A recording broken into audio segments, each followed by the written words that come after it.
El balanceo es una de las cosas más importantes en un videojuego, ya que este se encarga de ajustar el juego de manera en la que todos los jugadores sientan que se ajusta. Pero en el género de los asimétricos es algo diferente.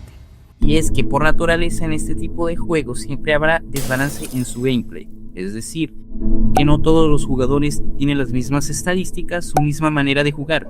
Es algo que siempre al momento de salir un juego asimétrico se discute, pero claro, hay algo que todos pasan por alto: balancear un juego asimétrico es difícil. Y es que, como ya dije, este tipo de juegos nunca estarán perfectamente equilibrados. Este es el chiste de estos juegos, que uno o más jugadores siempre van a ser más fuertes o tener ventajas por encima del resto. Pero aquí entra un factor importante: que un juego sea simétrico no significa que no deba tener balanceo. Y sí, sé que puede sonar contradictorio, pero si bien los jugadores no juegan en las mismas condiciones, hay que darles ventajas equitativas a todos los bandos, para que no se sienta injusto y el jugador sienta que puede ganar independientemente del bando en el que esté, en este caso tanto sobrevivientes como asesinos, ya que si no, pues digamos que la experiencia de juego podría ser desagradable para uno o ambos bandos. Pero entonces, ¿por qué parece que todos los juegos fallan en esto? Pues porque balancear un personaje es fácil, balancear 5 también, pero balancear 10 sobrevivientes, 10 asesinos, muchas habilidades, mapas distintos, objetos y además cientos de combinaciones entre todo el juego, ahí es donde empieza el problema. Porque un personaje por sí solo puede parecer normal, pero puede volverse completamente absurdo cuando los combinas con otros. Un buen ejemplo es la sinergia Care-Pad de Die of Dead, que por sí sola parece que no es la gran cosa, pero cuando toda la lobby trata de protegerlo a toda costa por su corazón, se vuelve un gran problema. Ese es uno de los motivos por los cuales lo nerfearon lamentablemente en la última actualización. Claro, la comunidad no ayuda mucho en este tipo de situaciones al quejarse o tener comportamientos tóxicos hacia los desarrolladores. Hay algo que muchos jugadores no entienden. Y es que aunque un juego esté completamente balanceado, siempre va a existir un meta. Y te preguntarás, ¿qué es un meta? En pocas palabras, es la mejor habilidad, personaje o arma en un juego. Esto está prácticamente en todos los juegos, que sea el género que sea. Los jugadores siempre van a encontrar cuál personaje rinde más o cuál es la habilidad que da mejores resultados. Y cuando eso pasa, todos empiezan a copiar esa estrategia. Entonces llega alguien diciendo, este personaje está roto, cuando en realidad muchas veces simplemente es el personaje que mejor aprovecha el meta actual. ¿Eso significa que nunca hay personajes rotos? Obviamente no.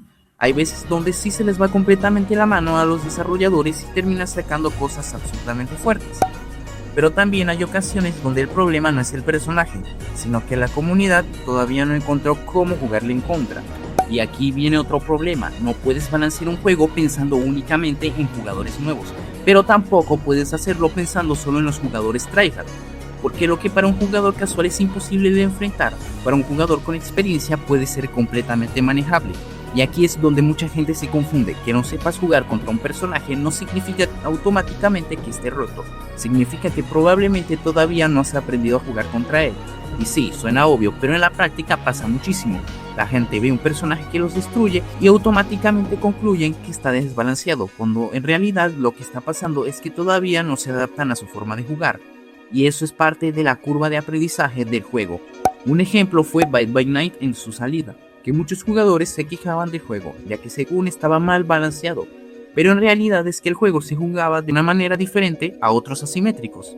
El aprender a leer patrones, entender habilidades, saber cuándo correr, cuándo manejar la estamina correctamente es clave. Pero en estos juegos no se trata solo de tener reflejos o tener suerte, sino de entender cómo funciona cada personaje y cómo contrarrestarlo.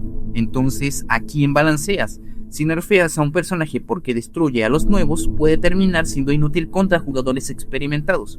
Y si lo dejas igual porque contra gente con experiencia jugando está bien, los nuevos la van a pasar horrible. Es un equilibrio muy difícil de encontrar.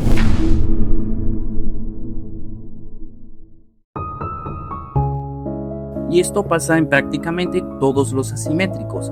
Si un personaje es molesto o contrarresta muy fácil a otros personajes, la comunidad va a decir que está roto, cuando muchas veces el problema ni siquiera es el personaje, simplemente el jugador todavía no sabe cómo enfrentarlo. Un ejemplo es Two Time, que lo nerfearon hasta matarlo, y aún así los main Two Time se siguen adaptando de alguna u otra manera.